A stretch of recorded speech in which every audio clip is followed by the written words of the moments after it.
ఇక డీటెయిల్ చూస్తే ప్రజాభవన్లో ప్రజావానికి అర్జీలు వెలువెత్తుతున్నాయి. రాష్ట్రంలోని వివిధ ప్రాంతాల నుంచి ప్రజావానికి ఫిర్యాదులు ఇచ్చేందుకు తరలివస్తున్నారు. ఇవాల్టి ప్రజావాణిలో మంత్రి పొన్నం ప్రభాకర్ అర్జీలు స్వీకరిస్తున్నారు. సుదూర ప్రాంతాల నుంచి ప్రజా దర్బార్కు తరలివస్తున్నారు. కింది స్థాయి అధికారులు తమ సమస్యలు పరిష్కరించడం లేదని భావిస్తున్న ఫిర్యాదుదారులు నేరుగా మంత్రులకు, ముఖ్యమంత్రికి వినతి పత్రాలు సమర్పించే అవకాశం ఉందని చెబుతున్నారు. ఇదే అంశంపై మరింత సమాచారం ప్రజాభవన్ నుంచి మా ప్రతినిధి మౌనిక అందిస్తారు. ప్రస్తుతం మనం ప్రజాభవన్ ముందు ఉన్నాము. ఇక్కడ ప్రజాభవన్కి ప్రజలు తరలి వస్తున్నారు. మన రాష్ట్రంలోని 33 జిల్లాల నుండి ప్రజలు వారి సమస్యలు తెలపడానికి ప్రజాభవన్కు చేరుకున్నారు. ప్రస్తుతం మనతో కొందరు ఉన్నారు. వారితో మాట్లాడి తెలుసుకుందాం వారి సమస్యలు ఏంటి, వాళ్ళు ప్రజాభవన్కి ఎందుకు వచ్చారనేది. సార్ చెప్పండి. ప్రజాభవన్కి ఇదే ప్రజా సమస్యలు తీసుకుంటున్నారని మా సమస్య చెప్పడానికి వచ్చాము. భద్రాద్రి కొత్తగూడెం జిల్లా మనుగూరు మండలం, అది మనుగూరు. ఏం సమస్యతో వచ్చారు సార్, మీ ప్రాబ్లం ఏంటి? మాది వచ్చేసి భూ నిరాశ్రితులం మేడం, మేము దళితులము. సింగరేణిలో మాకు భూములు, ఇల్లులు అన్నీ కోల్పోయినాం. కానీ మాకు ఎటువంటి ఉపాధి అనేది కల్పించలేదు. ఉద్యోగాలు ఇస్తారని చెప్పి సింగరేణి మోసం చేసింది. గత ప్రభుత్వం కూడా మమ్మల్ని ఘోరంగా అన్యాయం చేసింది. తెలంగాణ వస్తే ఉద్యోగాలు, నీళ్లు నిధులు, నియామకాలు వస్తాయని అన్నీ చెప్పారు. ఉపాధి కల్పించే సంస్థ అయ్యింది కూడా మాకు ఉద్యోగాలు కల్పించే అవకాశం ఉండి కూడా ఉద్యోగాలు అనేది మాకు ఇవ్వలేదు. ఇప్పుడు రిక్రూట్మెంట్లో పోయినసారి లీకులని, పేపర్ లీకులు అవి అని చదువుకున్నా కానీ ఉద్యోగాలు రాలేదు. కనీసం మాకు ప్రభావిత ప్రాంతంలో ఏదైతే సింగరేణి నివాసితంలో ఉన్నామో దాంట్లో మాకు అవకాశం ఉన్నా కానీ కల్పించే ఉద్దేశం వాళ్ళకి గత ప్రభుత్వం అనేది ముందుకు తీసుకెళ్ళలేదు. ఈ ప్రభుత్వం అయినా మా సమస్యని ముందుకు తీసుకెళ్ళి మాకు ఉద్యోగాలు కల్పిస్తుందని ఆశిస్తున్నాం. ఇది మొదటిసారి మీరు ప్రజాభవన్కి వచ్చారా, లేక ఇక ముందు కూడా పాత వారంలో కూడా వచ్చారా? వచ్చాం మేడం, మొదటిసారి వచ్చాము. లోపల అధికారులతో మాట్లాడి మీ ప్రాబ్లం చెప్పారా? అక్కడ కౌంటర్లో మా సమస్య అనేది గురించి ఇచ్చాము. వాళ్ళు సెల్కి మెసేజ్ వస్తుందని చెప్పారు. ఓకే సార్ చెప్పండి, మీరు ఎక్కడ నుండి వచ్చారు, మీకేమైంది? మేము తెలంగాణ, ఇక్కడ రాజేంద్ర నగర్ నుంచి వచ్చాము. యాక్చువల్లీ ఏంటంటే ఇప్పుడు మామూలుగా జాబ్స్ లేవు, చదువుకునే వాళ్ళకి చాలా ఇబ్బందికరంగా ఉన్నది. అంటే ఎలాంటి జాబులు లేని పరిస్థితుల్లో చాలా ప్రజలు అందరూ చాలా నష్టపోతున్నారు. మేము చదువుకొని దానికి ఉపయోగం లేకుండా అయిపోతుంది. అలాంటి ఎన్నో రోజుల నుంచి తెలంగాణ నుంచి వెళ్ళి కేసీఆర్ చేస్తాడు అనుకున్నాం, కానీ ఆయన ద్వారా ఏమీ చేయలేకపోతున్నారు. చాలా సమస్యలు, బాధలు, ఇబ్బంది పోతున్నాయి. ఫ్యామిలీస్ కొన్ని కష్టాలు, ఇబ్బందులు ఉంటాయి, ఎన్నో బాధలు ఉంటాయి, అప్పుల బాధలు ఉంటాయి. అందుసరంగా సరైన సమాధానం లేదు, సరైన అవకాశం లేదు. ప్లస్ ఇంకోటి వచ్చేది, ఇప్పుడు కేసీఆర్ మన కాంగ్రెస్ రావడం వల్ల చాలా సంతోషకరంగా ఉంది. మన రేవంత్ అన్న దేవుడిలాగా ప్రజల్ని ఆదుకుంటానని చెప్పి, ప్రజలకు అవకాశం ఇస్తాడని చెప్పి, వాళ్ళని ఉపాధ్యాయుల నుంచి అన్ని ఉద్యోగాలు, ప్రతి ఒక్క అవసరాలు తీరుస్తారని చెప్పి నమ్మకంతోనే ఆశిస్తున్నాము.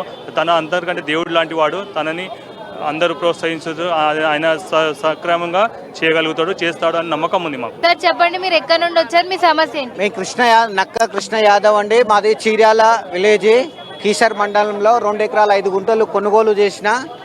ధరణిలో 1 ఎకరా 20 గుంటలు వస్తుంది. 25 గుంటలు ఇప్పటివరకు ధరణిలో పేరు వస్తలేదు. ఆ 25 గుంటలు వేరే వాళ్ళ మీద వచ్చింది. నేను కలెక్టర్కు విన్నవి చేసుకుంటే వాళ్ళది బ్లాక్లో పెట్టిండు. బ్లాక్లో పెట్టినప్పటికీ కూడా ఈ ధరణిలో పేరు తీసి ఇంకో పేరు పెట్టే ఆప్షన్ లేదని చెప్పేసి పెండింగ్ పెట్టిండు. దాన్ని వేరే వాళ్ళకి అమ్మేను, ప్లాట్లు చేస్తారు. దయచేసి నేను 25 ఏళ్ళ నుంచి కబ్జాలో ఉండి పట్టా పాస్బుక్ నా పేరు మీద ఉంది, భూమిని దున్నుకొని బతుకుతున్నా. దయచేసి నా పేరు ధరణిలో ఎక్కియాలని చెప్పేసి మనవి కోరుకుంటున్నా. రేవంత్ రెడ్డికి దయచేసి నమస్కరించుకుంటూ, ఈ కాంగ్రెస్ ప్రభుత్వం వచ్చినందుకు ఇలాంటి పనులు అవుతాయని ఎంతో సంతోషంగా ఉన్నాం సార్. మేము దయచేసి ఈ ధరణిలో పేరు ఎక్కేలా. దీనివల్ల రైతు బంధు పడతలేదు, దుక్కి దున్ని పంట పండించడానికి రైతు బంధు వస్తలేదు. వేరే వాళ్ళది ఎక్కింది, వాళ్ళకి రైతు బంధు పడుతుంది. కాస్తు చేస్తోళ్లకు రైతు బంధు పడతలేదు. దయచేసి నాకు 25 గుంటలు ఎక్కాలని మనవి చేసుకుంటూ రేవంత్ రెడ్డికి దండం పెడుతున్నాను సార్. చెప్పండి, మీరు ఎక్కడ నుండి వచ్చారు, మీ సమస్య ఏంటి? వరంగల్ జిల్లా, వరంగల్ అర్బన్, గిర్మాజిపేట. వరంగల్ అర్బన్ జిల్లా గిర్మాజిపేట. అది నేను డబుల్ బెడ్రూమ్ అప్లై చేసిన అన్న. ఏది 10 years కింద అప్లై చేసిన. టీఆర్ఎస్ గవర్నమెంట్ ఉన్నప్పుడు అప్లై చేసినాం. ఇంతవరకు నాకు రాలే. నాకు 2 పిల్లలు ఉన్నారు. నా భార్య పిల్లలు నేనే పోయించుకొని నేను కూలి పని చేస్తాను. కూలి పని చేస్తాను. ఎన్నిసార్లు వరంగల్ ఎంఆర్ఓని కలిసిన, వరంగల్ కలెక్టరేట్ని కలిసిన. వరంగల్ గ్రీవెన్స్ సెల్ ఎన్నోసార్లు విజ్ఞాపన పత్రం ఇచ్చినా కూడా వాళ్ళు ఏం పట్టించుకోలేదు. వరంగల్ ఏది మన గవర్నమెంట్ వీపు దాసం వినయభాస్కర్ని కలిసిన. అవుతుంది అన్నారు, కాలేదు. ఎర్రబెల్లి దయాకర్ దగ్గర కలిసిన మినిస్టర్ని, సత్యవతి రాత్రుడిని కలిసిన. అవుతుంది అవుతుంది అనుకుంటే ఇప్పుడు 10 years అయిందో ఇంతవరకు కాలేదు, ఇంతవరకు పనే కాలేదు. నాకు ఇంత చందులాలను కూడా కలిసిన మినిస్టర్ అయితే ఇప్పుడు ఇప్పుడు కొత్త గవర్నమెంట్ వచ్చింక కాంగ్రెస్ గవర్నమెంట్ రేవంత్ అన్న ప్రభుత్వం చేస్తారని నమ్మకంతో ఇప్పుడు ఇచ్చిన. ఇప్పుడు దయచేసి నాకు ఇప్పియాలండి నాకు. ఇంకోండి ముర్జింతపల్లి మండల్ ఉద్దమారి విలేజ్ ధరణిలో నా పేరు మీద ఉన్న 4 ఎకరాలు బ్లాక్ లిస్ట్లో పెట్టి రైతు బంధు కాకుండా ఆఫ్ చేయడం జరిగింది. దీనికోసం వినతి పత్రము కలెక్టర్ ఆఫీస్లో కానీ ఎంఆర్ఓ ఆఫీస్లో కానీ తహసీల్దార్ గారికి ఇచ్చినా కూడా ఇప్పటికీ అది సాల్వ్ అయితేలే ప్రాబ్లం. రేవంత్ రెడ్డి సీఎం గారు మీరు సాల్వ్ చేస్తారని అనుకుంటూ వినతి పత్రం ఇక్కడ ప్రజావాణిలో ఇచ్చాను. ఈ ప్రాబ్లం సాల్వ్ చేయాలని కోరుకుంటూ నమస్కరిస్తున్నాను. ప్రజలు రకరకాల జిల్లాల నుండి వచ్చి వారి సమస్యలు తెలుపుతున్నారు. ధరణి, అన్ఎంప్లాయ్మెంట్ అంటూ రకరకాల సమస్యలు వచ్చి వాళ్ళు తెలిపారు.